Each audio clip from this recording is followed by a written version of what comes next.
दोस्तों, राधा कृष्ण के प्रेम की कई सारी कहानियाँ आपने पढ़ी भी हैं और सुनी भी हैं, जिन्हें जानकर आपको उनके प्रेम की पराकाष्ठा का एहसास हो गया। लेकिन कुछ किस्से ऐसे भी हैं जिन्हें जानकर बड़ी हैरानी होती है, जैसे कि कृष्ण के सिर पर सजने वाला मोर पंख, और उसमें भी यह कि श्री कृष्ण ने कली काल तक मोर पंख को ही अपने शीश पर लगाने का वरदान दिया।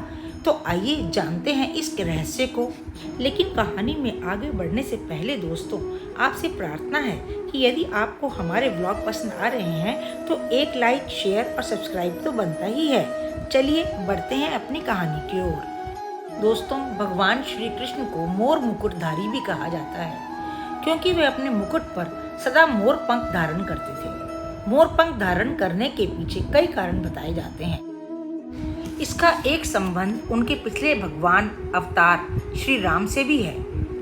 एक बार की बात है, वनवास के दौरान माता सीता जी को प्यास लगी। तभी राम जी ने चारों ओर देखा तो उन्हें दूर दूर तक कहीं कोई पानी नजर नहीं आया। तभी वहां पर एक मयूर ने आकर श्री राम जी से कहा कि थोड़ी दूर पर एक जलाशय है, चलिए मैं वहां पर आपको ले चलता हूँ और मैं उड़ता हुआ जाऊंगा और आप क्योंकि चलते हुए आएंगे, इसलिए मार्ग में मैं अपना एक एक पंख बिखेरता हुआ जाऊंगा, जिसके सहारे आप जलाशय तक शीघ्र ही पहुंच जाएंगे। दोस्तों, हम जानते हैं कि मोर के पंख एक विशेष समय में और एक विशेष ऋतु में ही गिरते हैं। मोर यदि अपनी इच्छा विरुद्ध पंखों को बिखेरेगा तो उसकी मृत्यु हो जाती है। भगवान को मार्ग दिखाने वाले मोर के साथ भी ऐसा ही हुआ। जब मयूर अपनी अंतिम सांस ले रहा था, तब उसने मन ही मन में कहा कि वह कितना भाग्यशाली है कि वह प्रभु के काम आया। ऐसे प्रभु की प्यास बुझाने का उसे सौभाग्य प्राप्त हुआ, जो जगत की प्यास बुझाते हैं। तभी भगवान श्री राम ने मयूर से कहा कि मेरे लिए तुमने जो अपने मयूर पंख बिखेर कर अपने जीवन का त्याग करके मुझ पर जो ऋण चढ़ाया है, मैं उस ऋण को अगले जन्म में जरूर चुकाऊंगा। कहा जाता है कि जब भगवान श्री राम ने कृष्ण का रूप अगले जन्म में लिया और अपने सिर पर मोर पंख धारण किया, तो उन्होंने अपने वचन के अनुसार उस मयूर का ऋण उतार दिया। कहते हैं एक बार महारास लीला के समय जब श्री कृष्ण और राधा दोनों नृत्य कर रहे थे, तब उन्हीं के साथ झूम झूम कर कई मोर भी नृत्य कर रहे थे। उन्हीं में से एक मोर का पंख भूमि पर गिर गया तो प्रभु श्री कृष्ण ने उठाकर उसे अपने सिर पर धारण कर लिया। जब राधा जी ने उनसे इसका कारण पूछा तो उन्होंने कहा कि इन मोरों के नाचने में उन्हें राधा जी का प्रेम दिखलाई पड़ता है। यही कारण थी कि राधा से उनका अटूट प्रेम रहा। इसके अतिरिक्त मोर पंख के द्वारा श्री कृष्ण ने समाज को कई नसीहत और संदेश देने का भी प्रयास किया है।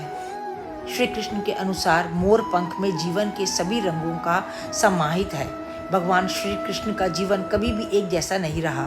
यह जीवन उसी तरह का होता है जिस रंग से आप देखेंगे।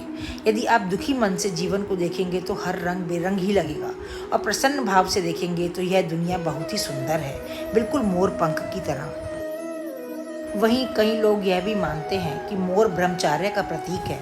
मोर अपने पूरे जीवन में एक ही मोरनी के संग रहता है। मोरनी का गर्भ धारण मोर के आंसुओं को पीकर होता है। अतः इसलिए इस इतने पवित्र पक्षी के पंख को स्वयं भगवान श्री कृष्ण अपने मस्तक पर धारण करते हैं।